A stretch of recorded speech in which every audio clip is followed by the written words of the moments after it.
Here's how I'm keeping the one. I don't have many mantises. I've had not very much experience with actually breeding mantises, but I read a lot online and on the forums. I've been keeping mantises for several 3 years or so, and I've kept mantises in South Korea, but I haven't successfully bred mantises in South Korea. I just kept caught them in the wild and raised them, fed them moths I would catch during the summertime, and I have had some hatch during the winter. I made that mistake. I didn't know that they needed to have stay cool or water to stay dark or to keep them from hatching to the Thekai that native to South Korea. Um, this is how I'm keeping them. There's a leaf there, or several dead leaves, and there's a substrate, potting soil. Some potting soils might have pesticides, or a few I've read, but probably not all. I don't know if that would be a problem, if you will, with the mantises. Chinese mantis can eat hidey eye at L2. Um, at L1, they'll eat hidey eye. Don't. Very important to not stress out the young L1 nymphs of probably all types of all mantises. You have to wait 1 or 2 days after hatching before you introduce fruit flies into the container to feed them. Sometimes 3 days or so, and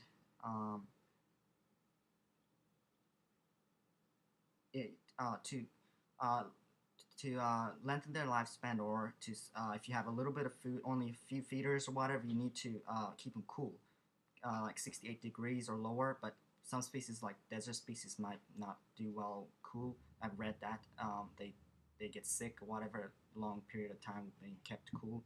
But man, deserts nights get cold, so I'm not sure. Uh, Daytime it'll get hot.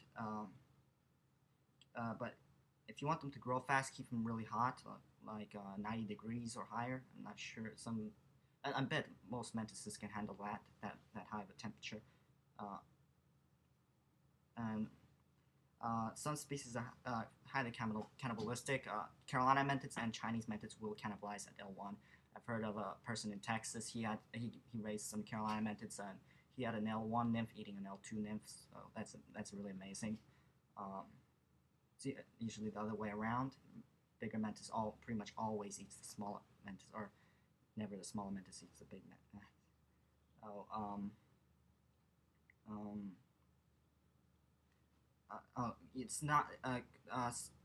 It probably depends on the species, but I've kept them without substrate or anything for them to hold on to. I've just kept a fabric lid and just slick back. It's probably better to have the screening on the sides so that the nymphs can climb up and they can mold vertically down.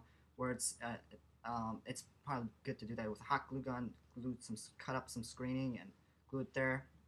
And if you want to make your own containers, for this special jar, if it's not fabric on top, you can cut out the plastic deli containers you have or whatever. And if it doesn't have ventilation and doesn't have it's tall enough, the right shape for the raising mantises or young nymphs, that you can cut off the plastic, glue the screening on, and you might need no-seam, or not no-seam is a way to really like extreme small, so that extremely small holes, and that type of mosquito netting or netting screening. So that's you don't need that small. There's some other types of netting that has smaller holes for Drosophila melanogaster fruit flies, but I have on the window. Our screening is not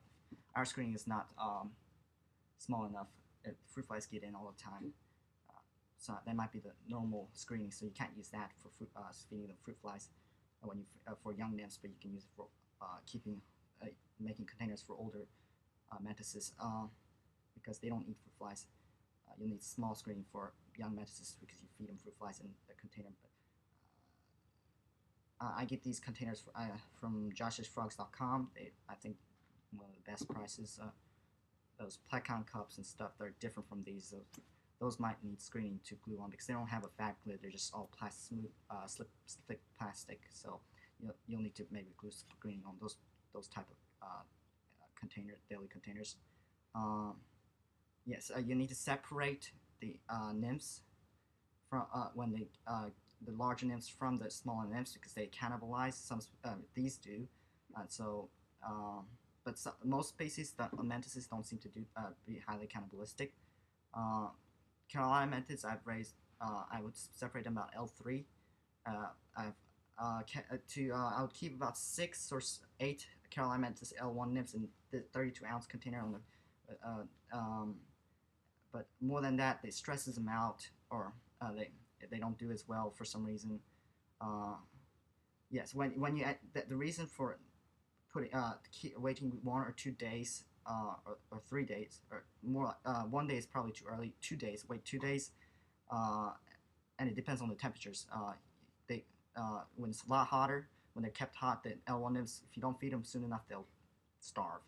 Um, but if you keep them around 75 degrees, I think it'll be fine after 2 days without eating. After hatching, you need to after 2 days after hatching, then you feed them. If you keep them normal room temperatures, you'll need